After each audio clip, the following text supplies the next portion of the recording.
45th anniversary of the band. It's crazy. I never saw this coming, you know. Tell us about this tour. The band's so tight right now because we just rehearsed our ass off. Do you have a favorite song to play live? It kind of changes all the time. Kickstart My Heart, being about when I had a heroin overdose, was brought back to life. The songs have outgrown the lyrics. You hear the song on a football game at kickoff, they're not thinking about what the song's about. They're thinking about what the energy brings. What does music do for people? I see people smiling and screaming and singing every word. I think music does something different to everybody because we're all different. You are watching Joann Butler in studio with me, Nikki Sixx, from Mötley Crüe. Nikki Sixx in the house. Woohoo! Thanks for joining us on Life Minute. Thank you. 45th anniversary of the band. Completely insane. Did you ever imagine that? No. I remember after 9 years, I remember thinking, wow, it's been a real decade of decadence. And we ended up recording the song Primal Scream. And I think we did the Sex Pistols cover on there and another song called Angela. And we put that album out while we were working on the follow-up to Dr. Feelgood. So I was like 10 years, when I was growing up, like a lot of my heroes, like they only had like a 4 to 6 year window. Right. Right. And like even bands like Aerosmith, they're my favorite band of all time. They came out, I know everything about Aerosmith, probably too much. And they came out and those like first 5 albums, and then they just kind of crashed and burned, and Joe Perry left, and they had and it went through that whole weird thing. And then they came back with Run DMC and Walk This Way. And it was awesome, but they had a short window. And so we look at a lot of the bands out there. There's not a lot that have been around 20 years. So true. Much less 30 years, much 40, and now 45. And I don't know, man. It's crazy. I never saw this coming, you know. I kind of was like, I remember I saw the Stones and they might have been in their 40s. And I was like, damn, these guys are old, man. And now I'm in my 60s. I'm sure there's someone in the audience going, how long till this guy drops? He keeps going. They don't stop. I know. It certainly doesn't feel that long. It just gets better and better. You know, to be creative and stay creative, and not just in music, but in other things that I do is very exciting. That's why I'm on this planet, I think, is to try to make up for the fact that my dad wasn't there for me, and I'm able to be there for my kids. I have 5 kids, and to stay creative in anything I do and be open to these like fun opportunities, and being in Mötley Crüe and having other bands and radio shows. It's been such a creative, fun journey for as long as I can remember, all the way back to being a kid. So I'm very grateful to sit here today. Well, we're grateful to have you. So tell us about this tour. It runs through September 26th. Looks incredible. What are fans going to get when they see you guys play live? Well, you know, I wasn't even really aware that it had been 20 years since Carnival of Sins. My manager brought it up to me and was like, it's been 20 years. And we kind of started talking about what is different than 20 years ago. And what's really different is technology. Yeah. And a lot of stuff that we can do with technology mixed with lighting and performance that is based around a lot of technology and being able to really push the envelope there. So it was a lot to put together, but actually an easier tour to do because we're not hauling around, you know, tons and tons of extra performers and stuff. We have 4 girls that do background vocals. They do burlesque. They do all kinds of fun stuff. So we mix that in with what we do and a little bit of pyro. And we're playing songs we haven't played in, I don't know, 30 years at least. And that was a lot of fun. And that happened because we kept having the same band argument, which is one guy wants to play this song and another guy, no. We look at the set list, we realize, you know, the same 20 or some version of the same 20 top 10 hit singles. And we were like, it's weird, but we're going to have to start dropping singles. And so we put Take Me to the Top in there, which 150 million people saw the Dirt movie, and that was the main song in the movie.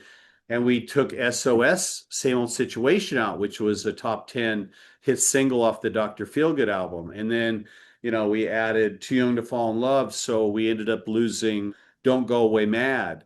And so it was this weird feeling of like letting go of something we Yeah. know is become common of our Right. shows, Right. but bringing in stuff that fans voted online. So we Right. literally listened to the fans. I'm seeing fans are saying this is their favorite set list they've heard in a decade or so. It feels like everything is falling in place. Right. That's so cool. Do you have a favorite song to play live?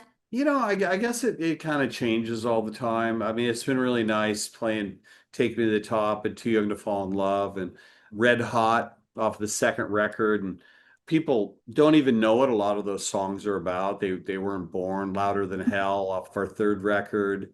Some of the lyrics are really get down in the dirt, mixed with Bukowski, mixed with lifestyle. It's fun to dig into some of that old stuff that's not so, even Dr. Feelgood is a pretty hefty story about a drug dealer named Dr. Feelgood, and around the fact that, it was the time the band got sober. Kickstart My Heart, being about when I, had a heroin overdose, was brought back to life. Those are pretty, but the songs have outgrown the lyrics. So when you're watching a Right. football game and you hear Kickstart My Heart on a kickoff, they're not thinking about what the song's about. They're Right. thinking about what the energy brings. And the energy of some of these older songs, like I'm sitting there looking at it as a lyricist and a songwriter, but they're looking at it as this was my older brother's favorite song. Right. Or this is the song that I discovered Mötley Crüe because I never seen Mötley Crüe and I saw their movie, like Take Me to the Top. So it's a lot of like newness yet old school familiarity.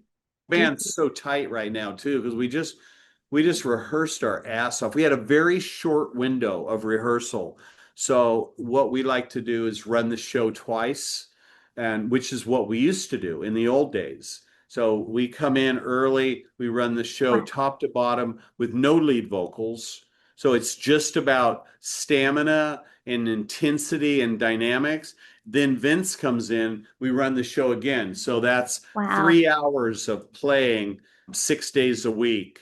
And then we had 2 weeks of that. And when we landed on stage, we were like really tight.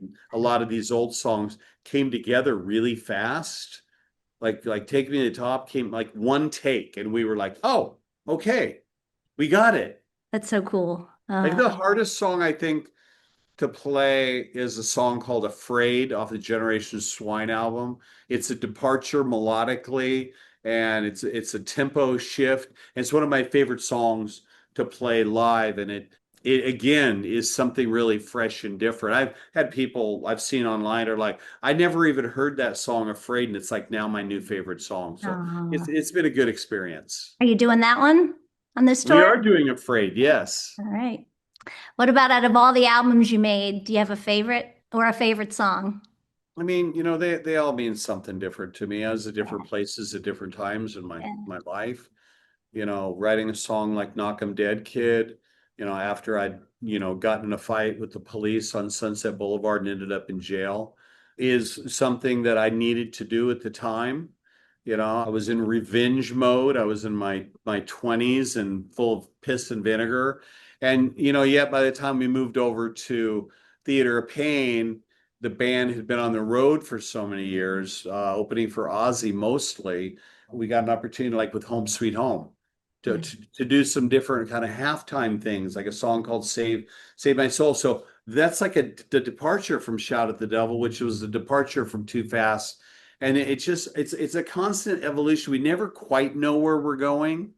When opportunity strikes, something comes up. I honestly, I know fans don't want to hear this, but I don't believe in making full-length records anymore at this time on the planet. For me, Right. uh, the amount of work that goes into, if you're doing 10 songs on a record, you got to write 20, right? And Right. you better hope 5 of them are stellar. It's a lot of lyrics, a lot of notes, a lot of chord changes, a lot of time in the studio, which is all fine. That's what we do. We work hard. But what I don't like is that when people hear one song and you recorded 10 Right. or you recorded 20 and then 10 of them were demos and 10 was an album, they only hear one. Radio's change, streaming is changing and evolving as we go. So I'm really into the idea of lightning strikes, something comes down, I call the guys. I got this song, it's just sitting on the tip of my tongue right now. I told Tommy about it a year ago. I just told my friend, and he goes, "You told me to write a song called that 25 years ago."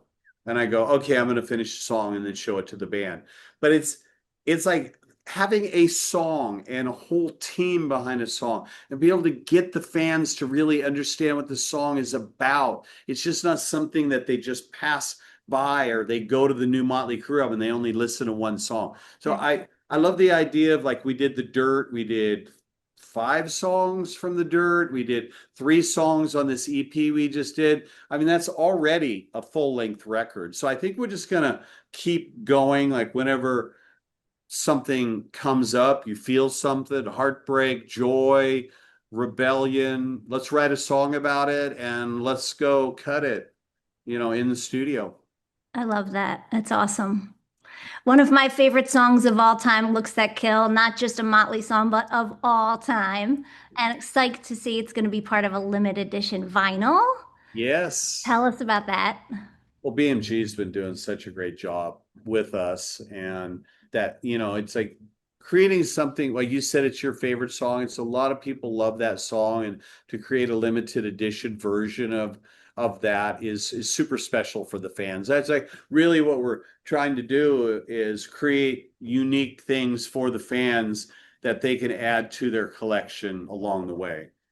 And what about the dollar per ticket for ASAP? Tell us about that too. I was growing up in when I was in Seattle, I remember hearing that they may not be able to keep the music program going because they couldn't afford. And I was just a kid in high school, and I wasn't actually really going to the music program. I was like playing in my friend's basement, like trying to learn Smoke on the Water and, just being a garage band. But it bummed me out because I saw a lot of kids, musicians that had dreams that didn't really know what to do with it, whether it's classical music. And the same thing in the arts program.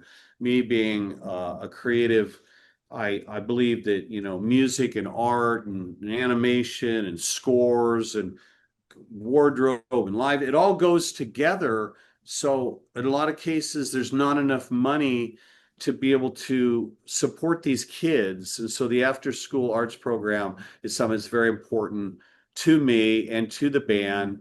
We are giving $1 a ticket away in our shows. We just did a great thing with Covenant House that I built a music program at Covenant House from the proceeds from my book, The Heroin Diaries, which is about recovery.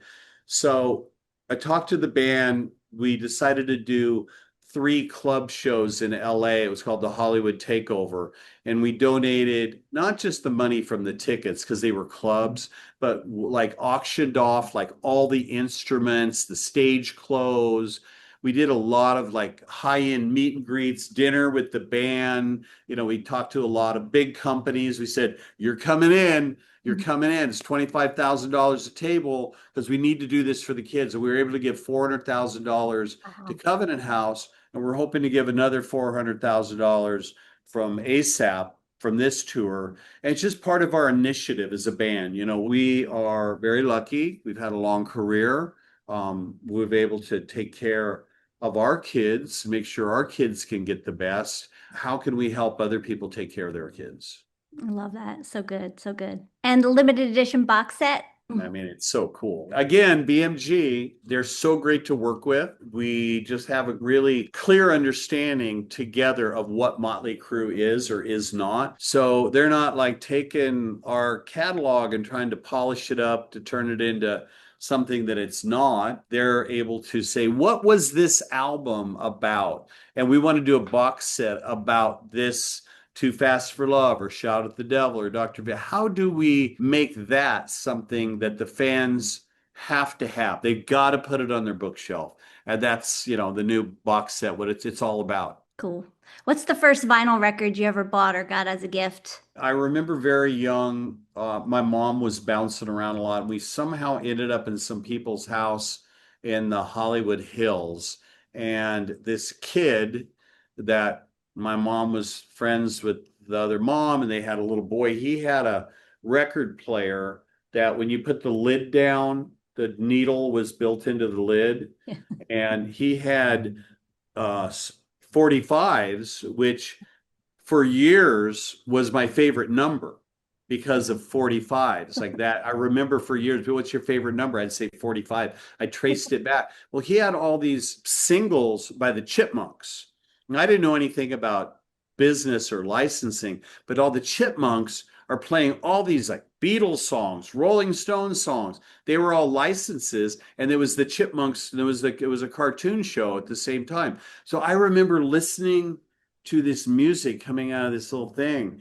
And that was like some of the earlier times, and radio obviously had a huge impact on me because that was the only way that I could get music was from my grandmother's AM radio. I just remember sitting by this thing and just listening to the DJs talk about the music and then hearing the music actually was very influential in me having my 10-year run with a radio show. I love it. What does music do for people?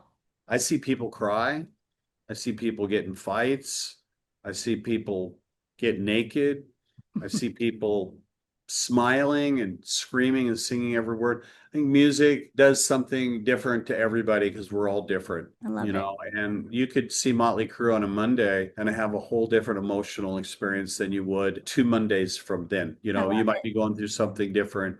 You might need Mötley Crüe as a way, or rock and roll as a way to break out, just get out of your rut. We really feel that since we were kids. That, people are out there and they're working their ass off. And, I don't care if you're Democrat, Republican, straight, gay, none of it matters when you come to a Mötley Crüe show. What matters is we're all there for the same reason. That's just to enjoy and express our joy for music. Whether it's us or any other band, I don't care, but we just think it's kind of something that's very important to people. So good, Nikki. Thank you so much. You're You're so welcome. cool. You're awesome. Thanks a Have a lot. great show tonight.